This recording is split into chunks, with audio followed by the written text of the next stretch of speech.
Join your hands and close your eyes, beta.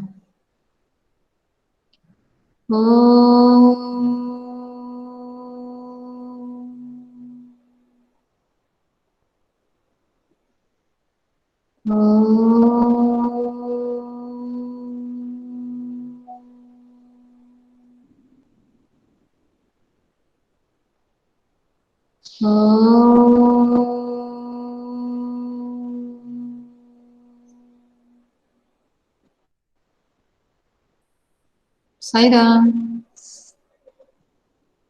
Saira ma'am. Okay, पाठ है हमारा पानी की कहानी।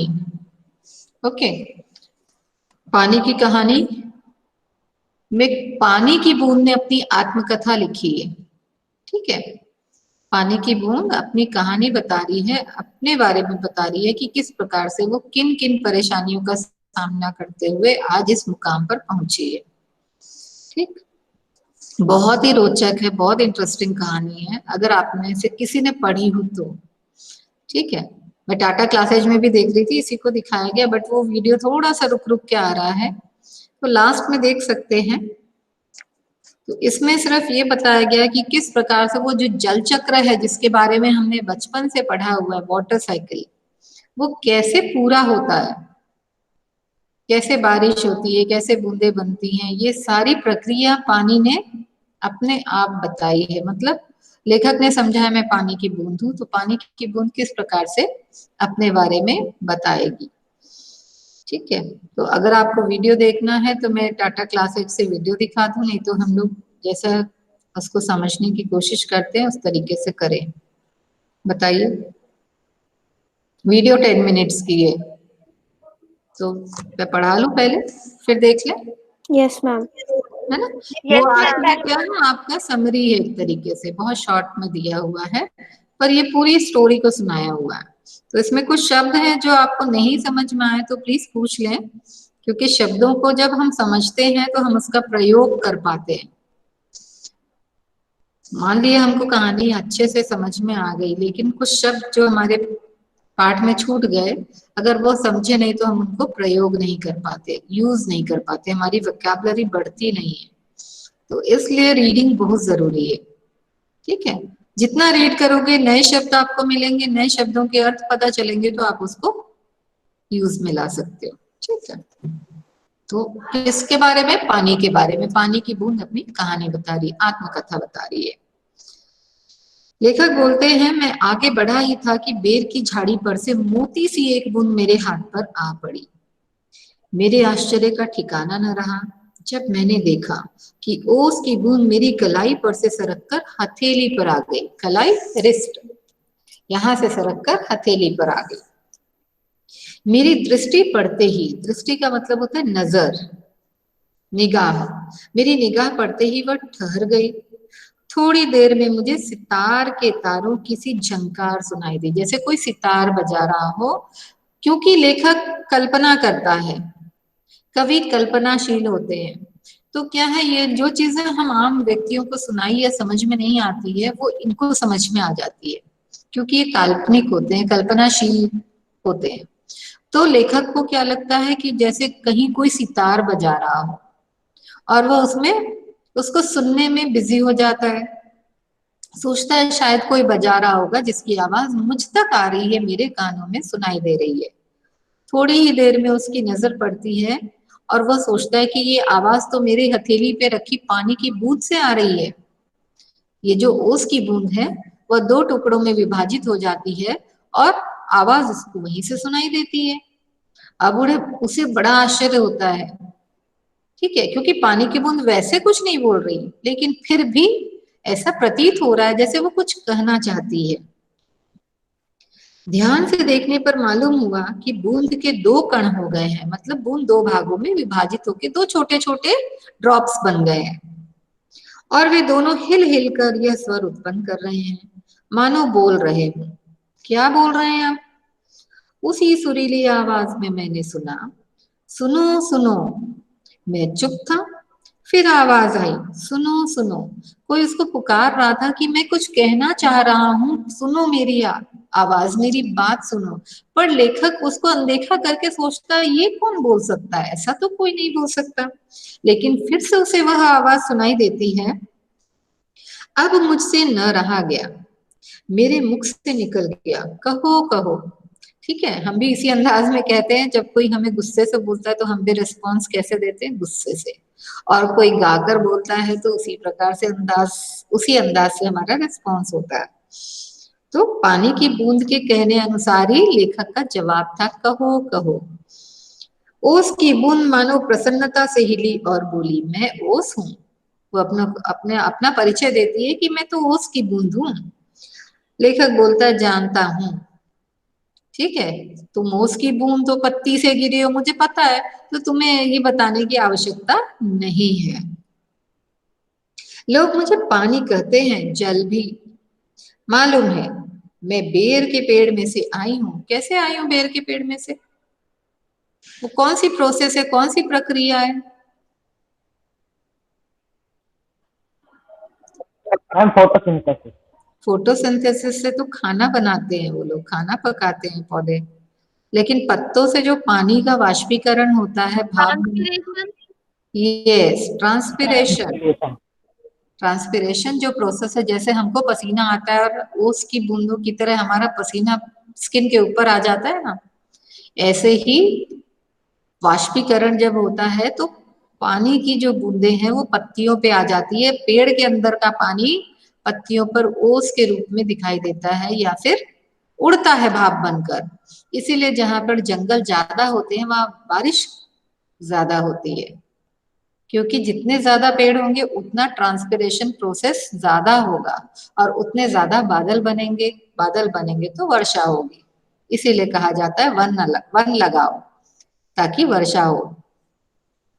तो बेर का पेड़ से मैं आई हूँ, यानी ट्रांसपिरेशन प्रोसेस हुआ और पत्तियों पे मैं जम गई हूँ, क्योंकि उस समय में वाष्पीकरण की प्रक्रिया कम थी या बंद थी।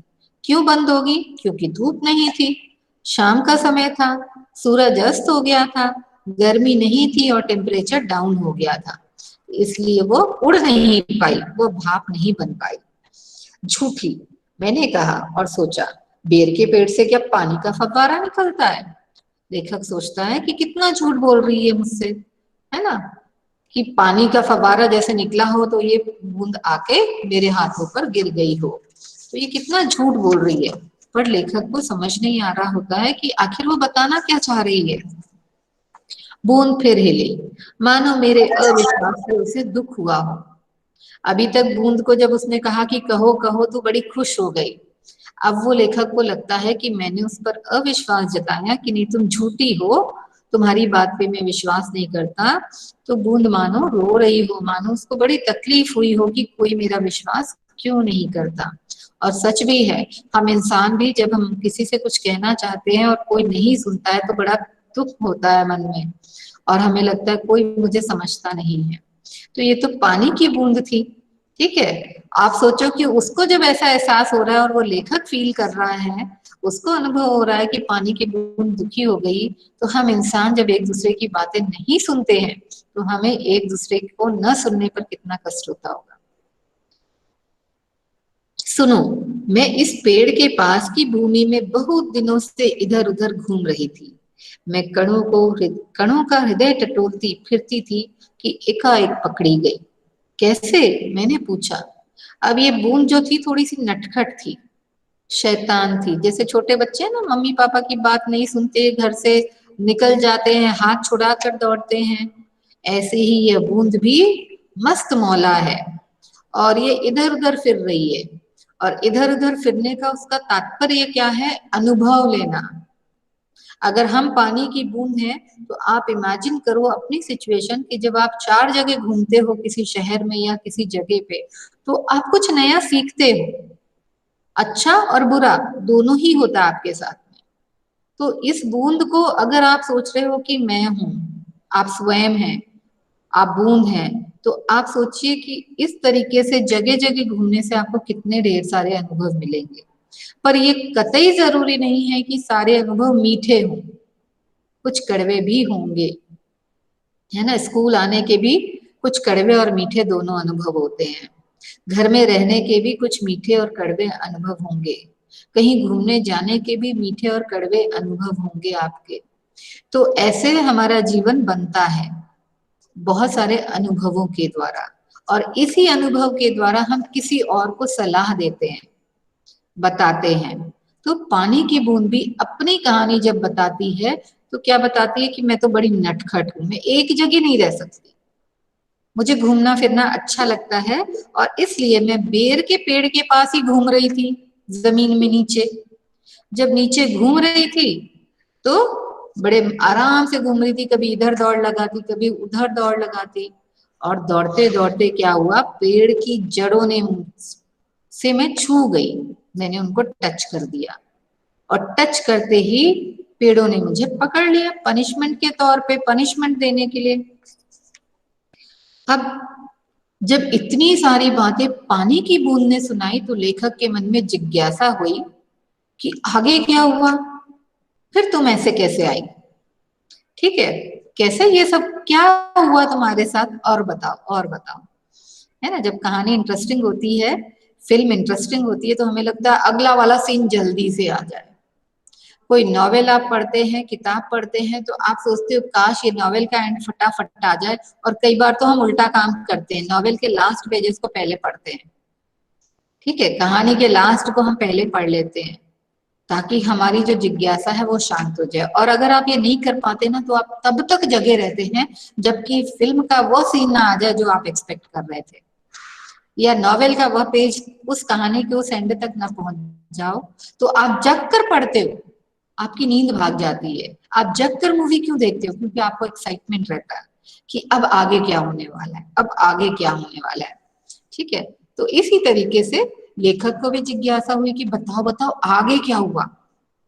अब उसको समझ में आ जाता है कि ये जो व्यक्ति है मेरी कहानी सुनने के लिए तैयार है, उसने कन्विंस कर लिया।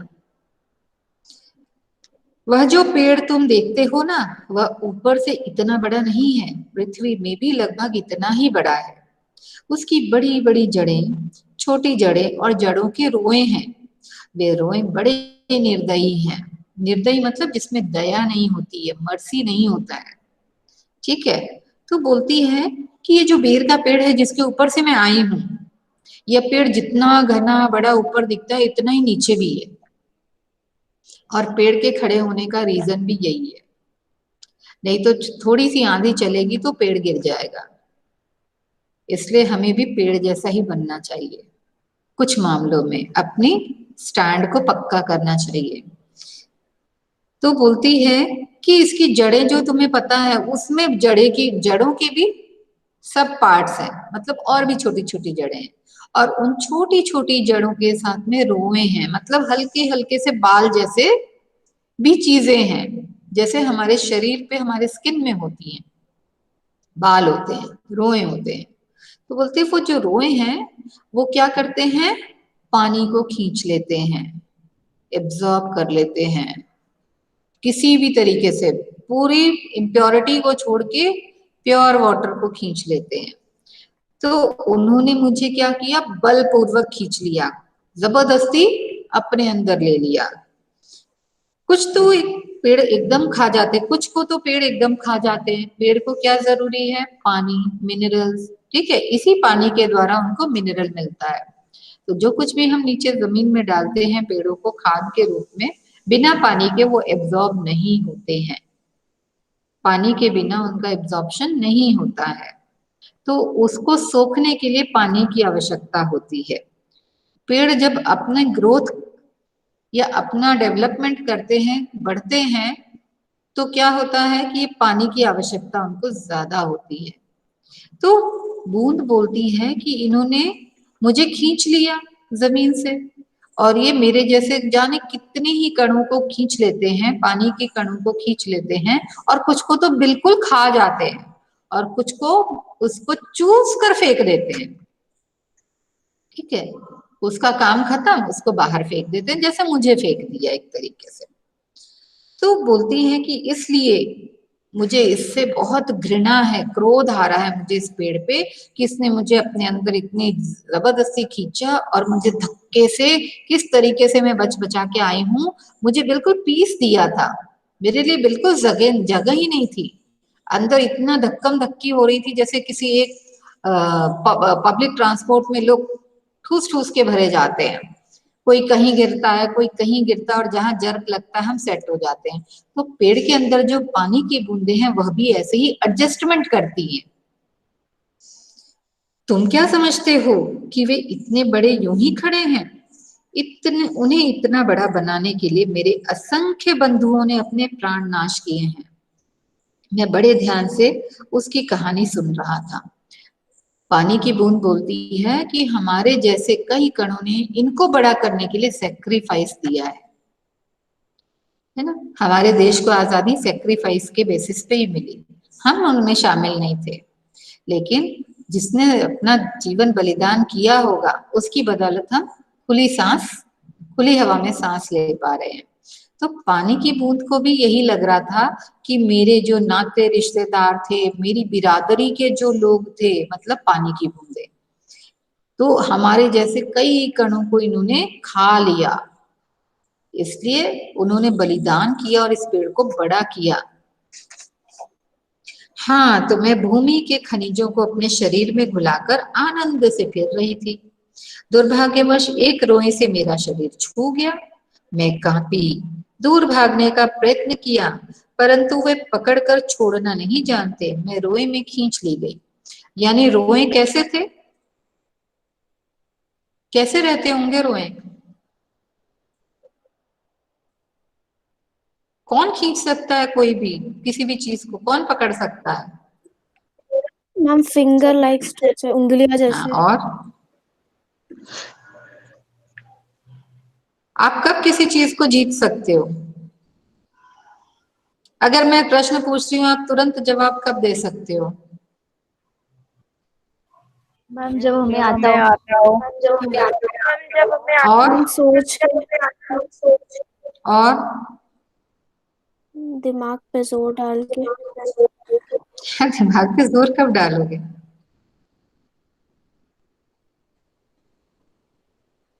मेरी हर बात आपको समझ जाए, आप सोचे कि मैम पता नहीं कभी भी सवाल पूछ सकती है, फिर आप कैसे बैठोगे?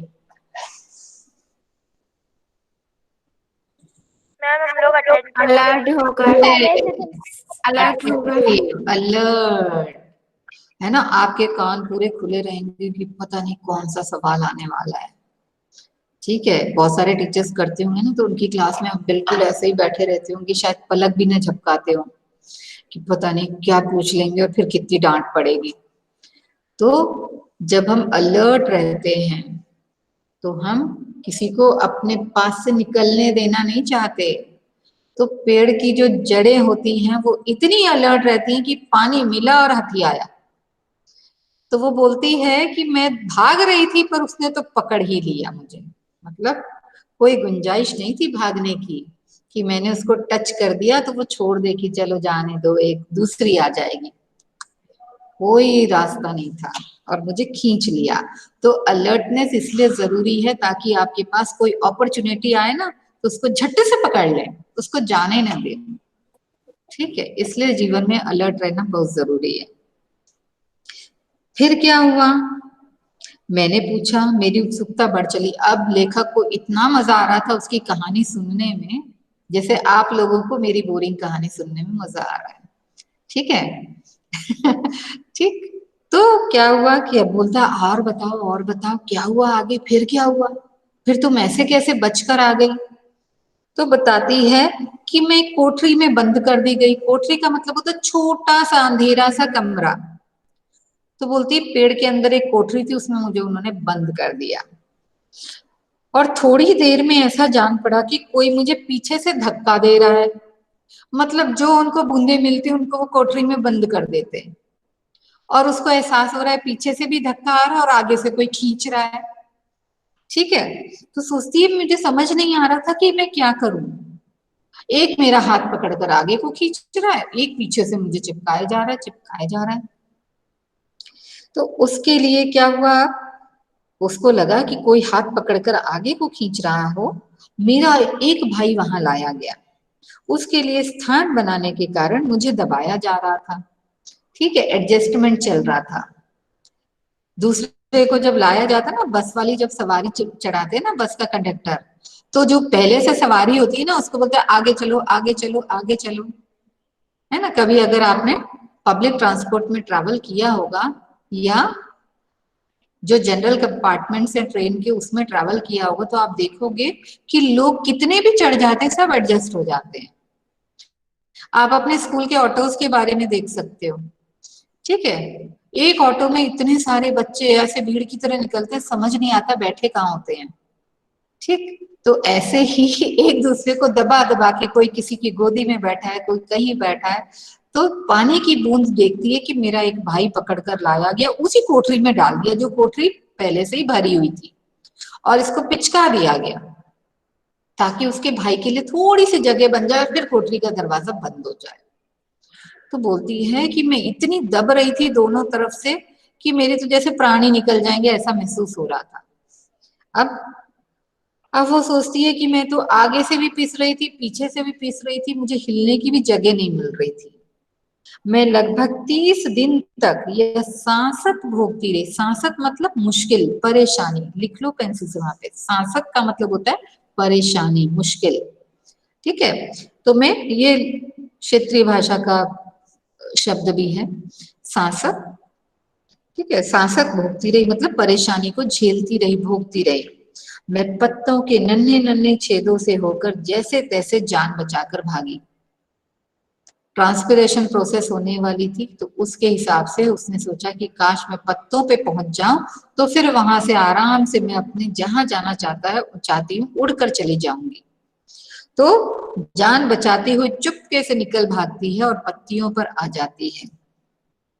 मैंने सोचा था कि पत्ते पर पहुंचते ही मैं उड़ जाऊंगी, लेकिन सूर्य के अभाव में वह उड़ नहीं पाई, जो उनको उड़ने की शक्ति देता है, यानी जो लिक्विड से क्या बनाता है,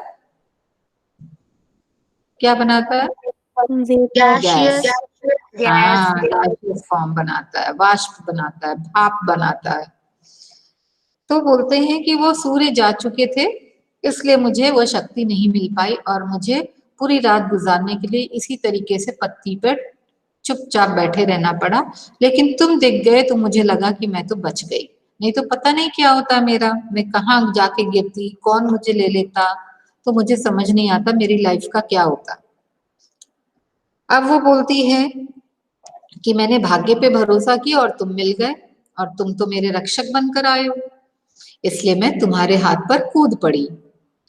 इस दुख तथा भावपूर्ण कहानी का मुझ पर बड़ा प्रभाव पड़ा। मैंने कहा, जब तक तुम मेरे पास हो कोई पत्ता तुम्हें छू ना सकेगा।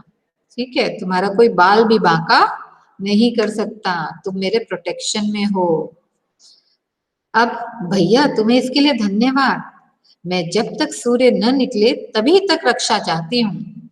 उनका दर्शन करते ही मुझ में उड़ने की शक्ति आ जाएगी।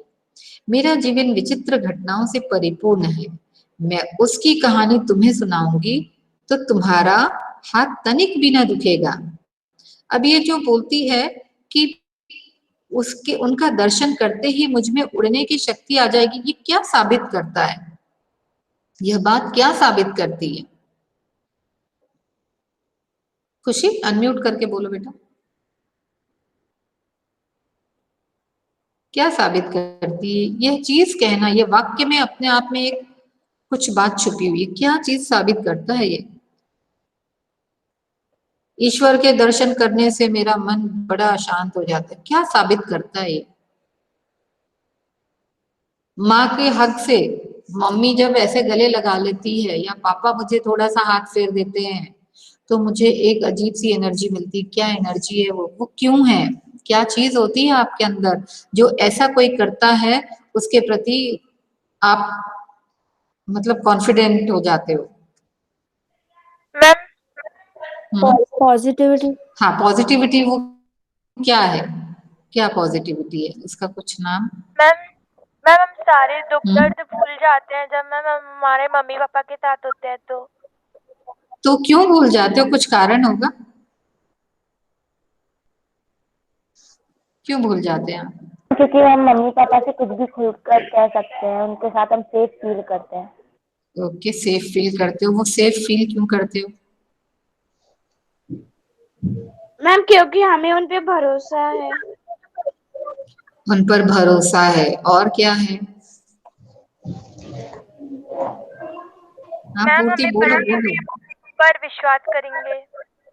विश्वास करेंगे, वेरी गुड। और वो आपको समझते हैं इसलिए आप उन पे भरोसा करते हो। और ईश्वर तो कोई जवाब नहीं देता, फिर भी आप भरोसा करते हो, क्यों? मैम क्योंकि वो हमें बहुत प्यार करते हैं। अच्छा, और हमें उनके साथ रह के खुशी मिलती है। खुशी मिलती है। खुशी तो मेरे साथ भी मिल सकती है। फिर उन्होंने हमें बचपन से संभाला है, जब से हम छोटे थे तब बचपन से। से संभाला है, तो कौन सी चीज आपके अंदर आ गई है कि आप बिना सोचे समझे कुछ भी कह लेते हो, कुछ भी समझ जाते हो, कुछ सुना देते हो उनको? कौन सा भाव आता है वो? विश्वास है। विश्वास भरोसा। से भी ऊपर क्या होता है, एक और होता है। विश्वास से भी ऊपर एक स्टेप अगर चढ़ जाओ तो? रेहान, भरोसा। भरोसा और विश्वास समानार्थी शब्द है। रेहान, आप यस मैम। बोलोगे? हाँ बोलो। आप कट्टे तो नहीं हो ना मुझसे? No ma'am. मैम वो हमारी भावनाओं को समझते हैं। वो समझना क्यों है? आपको कैसा लगता है कि वो आपकी भावनाओं को समझ रहे हैं? मैम क्योंकि वो लोग हमें बचपन से पाल रहे हैं और मैम उन्हें ठीक है, पता बचपन रहता से है। पालते हैं। रेहान, रेहान वेट करो, इसलिए मैंने कहा कि ईश्वर तो कोई जवाब नहीं देता, फिर भी आप उसके सामने जाके रो लेते हो और उसको सब कहने के बाद शांत हो जाते हो। हाँ, मैंने भगवान को सब बता दिया, है ना? तो वो कौन सी चीज है, कौन सा भाव आपके अंदर आता है उसके प्रति, जिसके कारण ये सब होता है?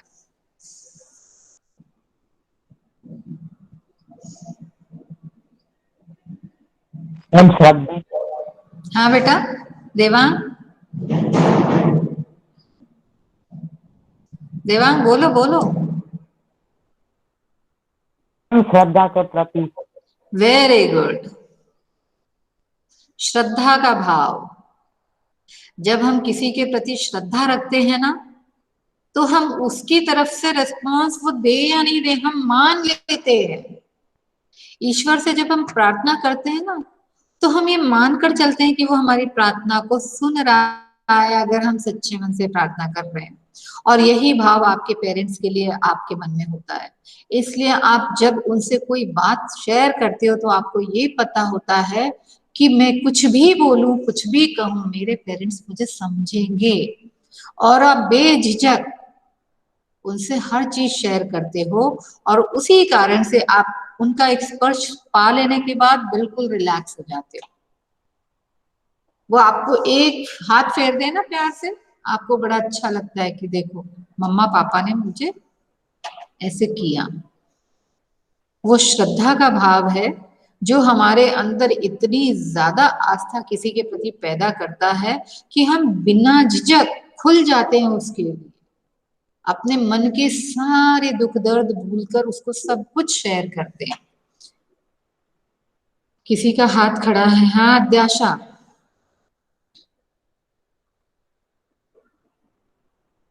अध्याशा कुछ पूछना है बेटा? नो मैम, वो गलती से मतलब ओ, मेरा कर्सर उसमें ओके ओके ओके, हाँ ठीक है। तो ये श्रद्धा भाव था कि सूर्य के दर्शन से ही उसको शक्ति मिल जाती थी। ठीक है, सूर्य अपनी शक्ति दे नहीं रहा, पर उसको देखते से ही यानी पानी भाप बनकर उड़ जाता है। तो अब वो बोलती है कि मेरे पास तो इतनी सारी घटनाएं हैं, क्योंकि मैं बहुत नॉटी हूँ और मैं जगह जगह घूमती रहती हूँ, किसी की सुनती नहीं हूँ, तो मेरे पास अनुभव बहुत ज्यादा है। अब लेखक की जिज्ञासा और ज्यादा बढ़ती है कि अच्छा अच्छा, अब क्या हुआ, आगे कोई घटना बताओ जिससे कि मैं सारी रात तुम्हारे साथ में बिता सकूं। बहुत दिन हुए मेरे पुरखे हाइड्रोजन यानी हाइड्रोजन, ओषजन यानी ऑक्सीजन, वाटर के कंपोनेंट्स हैं। ठीक है, जो मॉलिक्यूल्स मिलते हैं वो हाइड्रोजन और ऑक्सीजन के उससे प्रोड्यूस होता है वाटर, दोनों के मॉलिक्यूल्स के मिलने से। तो बोलते हैं मेरे पुरखे हैं, पूर्वज हैं, जो कि हाइड्रोजन और ओजोन के नाम से जाने जाते थे और जो वायुमंडल में बहुतायत में थे। जब पृथ्वी की संरचना नहीं हुई थी, तब बोला जाता है ना, आपने अगर 6th-7th में पढ़ा हो या साइंस में पढ़ा हो कि पृथ्वी क्या थी, आग का गोला थी। ठीक है, अब ये पृथ्वी आग का गोला थी तो आग के गोले पे तो कोई नहीं रह सकता। तो क्या हुआ, ये गैसेस हमारे एटमॉस्फेयर में बहुत ज्यादा थी और किन्हीं चेंजेस की वजह से ये दोनों कंबाइन होने लगती हैं, और जब कंबाइन हो जाती हैं, इनके मॉलिक्यूल्स एक दूसरे से जुड़ते हैं तो क्या बनता है, पानी की बूंदें। जब ये पानी की बूंदें आसमान में बहुत भारी हो जाती हैं बादलों का रूप लेने के बाद, तो ये कई सालों तक घंघोर वर्षा करती हैं और धीरे धीरे ये गर्म पृथ्वी ठंडी हो जाती है और तब हम देखते हैं कि ओशन सीज इस तरीके की चीजें बनती हैं और तब कई करोड़ों वर्षों के बाद में जीव उत्पन्न होता है। ठीक है, तो इस तरीके से वो बताती है कि हाइड्रोजन और ऑक्सीजन के मिलने से क्या हुआ, हम उत्पन्न हुए, पानी की बूंदें बनी। सूर्यमंडल अपने निश्चित मार्ग पर चक्कर काट रहा था। वे दिन थे जब हमारे ब्रह्मांड में उथल पुथल हो रही थी।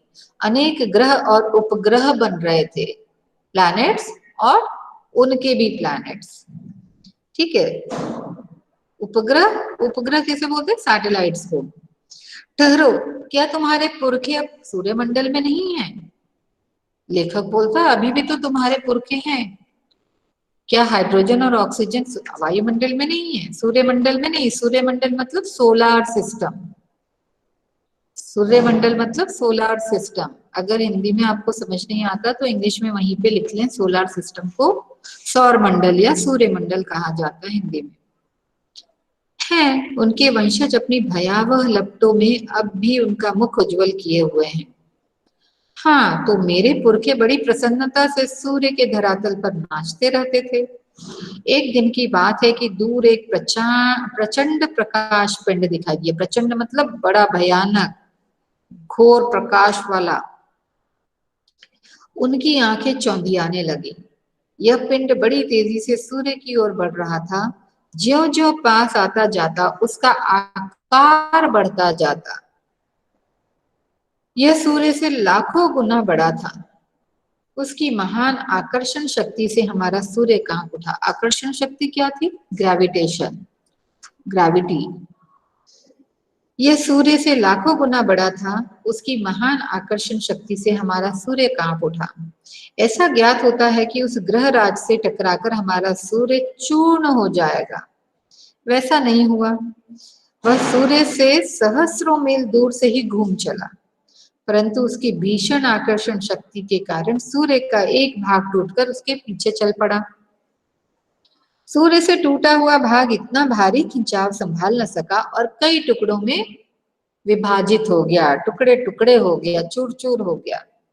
उन्हीं में से एक टुकड़ा हमारी पृथ्वी है। यह प्रारंभ में एक बड़ा आग का गोला थी। तो पानी की बूंद क्या बोल रहा है कि सूर्य का जो टुकड़ा था उसके कई टुकड़े जो हुए, उसी में से हमारी पृथ्वी बनी। ऐसा, परंतु उन लपटों से तुम पानी कैसे बनी? बोलता है ठीक है, तुमने जो बोला मैंने मान लिया। तुमने कहा कि बड़ी सारी आग थी, मैं मान गया। हमारी पृथ्वी भी आग का गोला थी, मैं मान गया। तो पानी कहाँ से आया मुझे ठीक पता नहीं। हाँ, यह सही है कि हमारा ग्रह ठंडा होता चला गया और मुझे याद है कि अरबों वर्ष पहले मैं हाइड्रोजन और ओजोन के रासायनिक क्रिया के कारण उत्पन्न हुई थी। बोलती है कि मुझे ठीक ठाक तो याद नहीं है, फिर भी मुझे इतना याद है कि कई अरब वर्ष पहले मैं हाइड्रोजन यानी हाइड्रोजन और ओजोन के केमिकल प्रोसेस से उत्पन्न हुई थी। कोई केमिकल चेंज हुआ दोनों के मिलने से और फिर मैं पैदा हुई। उन्होंने आपस में मिलकर अपना प्रत्यक्ष अस्तित्व गंवा दिया। वो जो थे वो नहीं रहे, अब वो पानी बन गए। मैं उन दिनों भाप के रूप में पृथ्वी के चारों ओर घूमती फिरती थी। उसके बाद न जाने क्या हुआ। जब मुझे होश आया तो मैंने अपने को ठोस बर्फ के रूप में पाया। पूरा वाटर साइकिल को वो बता रही है ना। अगर आप देखोगे तो ये पूरा वाटर साइकिल है जिसको हमने बड़े शॉर्ट में पढ़ा हुआ है, लेकिन पानी कहाँ कहाँ से घूम कर आता है, पानी की बूंदें कहाँ कहाँ जाती हैं, वो एक पानी की बूंद अपनी व्यथा बता रही है। तो बोलती है कि मैं तो भाप थी, इधर उधर हवा में उड़ रही थी, लेकिन अचानक पता नहीं क्या हुआ, मैंने देखा कि मैं तो बर्फ बन गई हूँ, जम गई। अब क्या हुआ, शरीर भाप जैसा नहीं था, उड़ नहीं सकती थी, एक जगह पड़ी रही। अब बोलती है मेरा शरीर पहले भाप के रूप में था, अब वह अत्यंत छोटा हो गया, वह पहले से कोई 17वां भाग रह गया, 17th पार्ट उसका। मैंने देखा मेरे चारों ओर मेरे असंख्य साथी बर्फ बने हुए थे, जो हवा में थे वो बर्फ बन गए। कारण क्या था बर्फ बनने का, क्या कारण था? किसकी साइंस अच्छी है? मैम लो टेम्परेचर की वजह से। Low temperature. कौन से टेम्परेचर पे आइस बन जाती है, पानी फ्रीज हो जाता है? 0 0 डिग्री टेम्परेचर। ठीक है, तो 0 से नीचे रहा होगा, इसलिए वो क्या हो गए, पानी से सॉरी भाप से बर्फ में परिवर्तित हो गए। तो बोलती है कि मैंने दूर तक देखा तो बर्फ ही बर्फ दिखाई दी, पता नहीं कितने कण बर्फ बन गए। लेकिन जिस समय हमारे ऊपर सूर्य की किरणें पड़ती थी तो सौंदर्य बिखर पड़ता था, मतलब सूर्य के रोशनी में हम लोग चमकते थे, जैसे कहीं लाइट जल रही हो, इतनी रोशनी पैदा होती थी बर्फ पर जब सूर्य की किरणें पड़ती थी। हमारे कितने साथी ऐसे भी थे जो बड़ी उत्सुकता से आंधी में ऊंचा उड़ने, उछलने कूदने के लिए कमर कसे तैयार बैठे थे। बोलती है कि कुछ और भी शरारती कण थे, वो रेडी थे कि आंधी आएगी और हम उड़ जाएंगे। ठीक है, बड़े आनंद का समय रहा होगा वहां, बड़े आनंद का, कितने दिनों तक, कई लाख वर्षों तक। कई लाख, हाँ चौंको नहीं, मेरे जीवन में 100-200 वर्ष दाल में नमक के समान भी नहीं है। मतलब आप सोचो कि ये साइकिल बराबर चलता रहता है। जो जल चक्र है ये निरंतरता की पहचान है, ये सतत चलने वाली क्रिया है, कंटिन्यूस प्रोसेस है, इसमें कहीं ब्रेक नहीं है। अगर ब्रेक हो जाएगा तो सब उल्टा सीधा हो जाएगा। तो ब्रेक नहीं आता, बल्कि ये पानी जो है अलग अलग फॉर्म में चेंज होता रहता है, कन्वर्ट होता रहता है, और ये निरंतर चलता रहता है। ये प्रोसेस जो है, ये प्रक्रिया जो है, ये निरंतरता की पहचान है। तो बोलती है कि कई लाख वर्षों तक हम ऐसे ही रहे, और बोलती है 100-200 वर्ष तो दाल में नमक के बराबर है, मतलब पिंच है। मैंने ऐसे दीर्घजीवी से वार्तालाप करते जान अपने को धन्य माना। लेखक सोचते हैं बाप रे कितनी बूढ़ी होगी ये। दीर्घजीवी मतलब लंबा जीवन जीने वाले, दीर्घ मतलब लंबा, ठीक है, दीर्घजीवी जो बहुत लंबे समय से जी रहा है। तो सोचता है कि मैं इसके साथ में बातचीत कर पा रहा हूँ, ये मेरे सौभाग्य की बात है, वरना ऐसा कौन मिलता जो इतना बड़ा बूढ़ा हो, कितना अनुभव होगा उसके पास में। तो बोलता है कि यह सोचकर मेरे मन में ओस की बूंद के प्रति श्रद्धा उमड़ पड़ी। मैं उसके लिए श्रद्धा का भाव मेरे मन में आ गया। हम शांति से बैठे एक दिन हवा से खेलने की कहानियां सुन रहे थे कि अचानक ऐसा अनुभव हुआ मानो हम सरक रहे हैं। अब क्या होता है, ये आपस में कई सालों तक वहीं पे बैठे रहे बर्फ के रूप में। तो बोलती है कि हम कहानी सुन रहे थे और थोड़े समय में मुझे लगा कि हम सरक रहे हैं, बह रहे हैं, नीचे खिसक रहे हैं। सबके मुख पर हवाइयां उड़ने लगी। अब क्या होगा?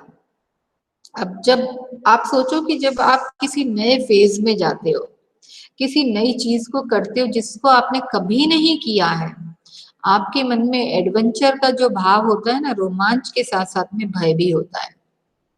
ठीक, तो पानी की बूंद की मन में भी बर्फ से जब वो सरकना शुरू होते हैं वजन के द्वारा, भार से, तो उसके मन में बहुत दुविधाजनक स्थिति रहती है कि अब आगे क्या, कौन सी मुसीबत आएगी, क्या पहले से अच्छी स्थिति होगी या और भी ज्यादा बुरी हो जाएगी। तो इस चीज के बारे में वह जानती नहीं थी। इतने दिन आनंद से कटने के पश्चात अब दुख सहन करने का साहस हमें न था। बहुत पता लगाने पर हमें ज्ञात हुआ कि हमारे भार से ही हमारे नीचे वाले भाई दबकर पानी हो गए हैं। मतलब ऊपर इतनी ज्यादा बर्फ जम गई थी कि नीचे से बर्फ पिघल रही थी और पानी का रूप ले रही थी। मैं कई मास समुद्र में इधर उधर घूमती रही। फिर एक दिन गर्मधारा से भेंट हो गई। ठीक है, अब गर्मधारा से भेंट हुई तो क्या हुआ, पानी भाप बना, भाप बना कि बर्फ पिघल गई। अगर वो बर्फ के रूप में थी तो वो पिघलने लगी, और जो पानी के रूप में थे गर्म धारा में आते ही वो हल्के होकर ऊपर उड़ने लगे। ठीक है, तो समुद्र का भाग बनकर मैंने जो दृश्य देखा वह वर्णनातीत है, वर्णन अतीत है, वर्णन के परे है, जिसको हम एक्सप्लेन नहीं कर सकते, बियॉन्ड एक्सप्लेनेशन है, जिसको हम सिर्फ अनुभव कर सकते हैं। ऐसे बहुत सारे इंसिडेंट्स होते हैं जिसको हम जो फील करते हैं वो किसी को बता नहीं सकते। ठीक है, तो ऐसे ही पानी बोलती है कि समुद्र जैसे विशाल जगह में जब मैं गिरी, पहुंची, तो उसके बाद मेरी लाइफ में इतने सारे चेंजेस आए जिसको मैं एहसास तो कर सकती हूँ पर मैं बता नहीं पाऊंगी ठीक ठीक से कि क्या हुआ। ठीक है, इसके आगे का हम नेक्स्ट क्लास में देखेंगे। अब बताओ, किसी को कोई डाउट है या सब समझ में आ गया? देखो, मैं तो प्रश्नों के साथ तैयार रहती हूँ, बस मैं सही समय का वेट करती हूँ। अगर आपको अच्छे से आ गया होगा तो मैं आपसे ही पूछूंगी, है ना, आपको एक्सपीरियंस मिलेगा। कोई डाउट नहीं है ना? हाँ और ना तो बोलो, चैट बॉक्स को यूज कर लो, हाँ ना कुछ भी लिखने के लिए। मैम हाँ मोनिका। मैम चांदियान मतलब क्या होता है? चौंधियाना मतलब जब आपकी आंखों पे रोशनी पड़ती है तो आप ठीक से देख नहीं पाते, उसको बोलते चौंधिया जाना। चमक से ठीक से कुछ दिखाई ना देना। ठीक है, तो चौंधियाना यस मैम। मतलब जब आप अपनी आंखें बंद कर लेते हो रोशनी से, जैसे सुबह सुबह मम्मा अगर आपको उठाने के लिए आए रूम में और लाइट ऑन कर देती तो आप देखते हो अंधेरे से रोशनी में निकलने पर आपकी आंखें ठीक से खुलती नहीं, उसको बोलते चौंधियाना। या सामने से कोई बहुत तेज रोशनी आती है गाड़ी की या किसी और चीज की तो आप देख नहीं पाते हो, ये कहलाता है चौंधियाना। मतलब आंखों से एकदम साफ साफ नहीं दिखाई देता। चलिए, अगले क्लास में इसको पूरा करेंगे। और मैं बार बार बोल रही हूँ अपनी पीपीटी रेडी रखें। सभी बच्चों के अभी भी नाम नहीं आए कि किसने क्या टॉपिक लिया, नहीं तो जिसके टॉपिक्स हो गए हैं मैं इनके अलावा आप लोगों को टॉपिक्स देना शुरू करूंगी। ठीक है, मैं पर्सनल विंडो पे फिर आपको डाल दूंगी नाम के साथ, आप ये तैयार करो, ये तैयार करो, ये तैयार करो। अगर आप ये चाहते हैं तो मैं इन बच्चों की लिस्ट बनाकर फॉरवर्ड कर दूंगी और उसके बाद बाकियों को मैं खुद से टॉपिक दे दूं, क्या आप तैयार कर लेंगे? हाँ ना, मैंने आपको भेज दिया शायद। हाँ, यस कुछ मैम, मैंने लोगों भी ने भेज दिया। अभी मैंने भी भेज दिया। अभी भी मुश्किल से 10 बच्चों का ही आया है, मुश्किल से 10 बच्चों का ही आया है, और ये अगले असेसमेंट का टूल है, मैंने रख लिया है। ठीक है, मैम टॉपिक भेजना है क्या? हाँ टॉपिक भेज देना, किस व्याकरण का कौन सा टॉपिक आप ले रहे हो, नहीं तो मैं भेज दूँ। बताइए, पीपीटी तैयार करनी है, बहुत लंबी स्लाइड्स भी नहीं बनानी है आपको। लंबा टॉपिक है तो 2 लोग 3 लोग शेयर कर सकते हैं उसको। ठीक है, लेकिन बनाएंगे सब अपना अपना। ठीक है, इसको तैयार करके रखें, क्योंकि 1 महीने के बाद ये मतलब ये कोर्स कंप्लीट होते से ही मैं आपसे प्रेजेंटेशन लेना शुरू करूंगी। सारी प्रेजेंटेशन जो अभी तक आपको दी हुई है मैंने, न्यूज है, फिर ये पीपीटी है, और भी बीच बीच में मैंने नोट कर करके रखा है, मैं आपसे फिर वो लेना शुरू करूंगी। ठीक है, चलिए क्लास एंड करते हैं, शांति पाठ के लिए तैयार हो जाए। ओम